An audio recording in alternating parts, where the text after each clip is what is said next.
Bonjour à tous. Concernant le travail que l'on doit effectuer en TIS, j'ai décidé pour ma part de présenter le site internet des archives départementales du Rhône. Donc, comme on peut le voir sur la page d'accueil, les archives qui nous sont proposées sont divisées en deux catégories. La première s'intitule les archives numérisées, qui permet de consulter à distance des documents qui ont été scannés. La deuxième s'intitule toutes les archives, où l'on peut voir l'intégralité des archives présentes dans le magasin du bâtiment des archives départementales, et si nécessaire, les réserver à distance pour les consulter une fois arrivés sur place.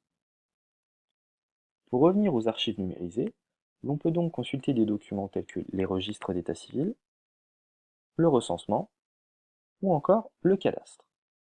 Donc, pour l'état civil, nous allons prendre l'exemple de la commune de Belleville pour l'année 1888 et pour les mariages. L'on peut aussi consulter les naissances, les décès, mais aussi les mariages, pour l'intégralité des communes présentes dans le département du Rhône. Cela peut être intéressant dans le cadre d'une recherche généalogique ou sur un individu spécifique. Donc, voici les documents qui nous sont proposés. Comme vous pouvez le constater, nous pouvons consulter la copie de l'original du registre des actes civils pour la commune de Belleville.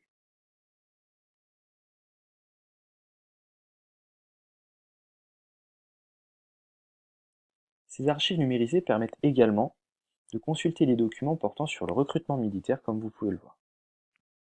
Dans le cadre du programme d'histoire de 3e et du centenaire de la Grande Guerre, il peut être intéressant de faire travailler les élèves à partir de ces documents. Donc nous allons prendre pour année de recrutement l'année 1914 et pour le bureau de recrutement Lyon Central. Donc voici les documents, nous allons sélectionner celui-ci.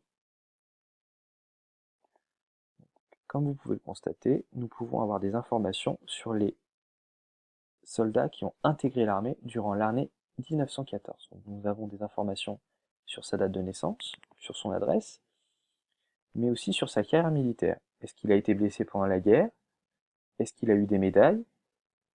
Est-ce qu'il a été tué, tout simplement? Donc cela peut être intéressant pour faire un travail sur la carrière militaire des individus avec les collégiens.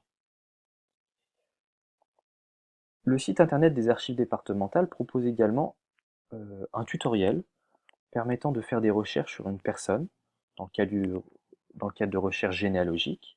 Donc nous avons ici par exemple les documents qui sont indispensables pour faire des recherches généalogiques, les recensements de la population, les documents portant sur les enfants abandonnés et les enfants assistés, les documents portant sur les adoptions de mineurs, ou encore des documents portant sur les jugements de divorce. Nous avons aussi des documents portant sur les biographies, et des documents portant aussi sur l'administration, donc des jugements, des contrats d'apprentissage qui permettent de refaire un parcours, de reconstruire une généalogie.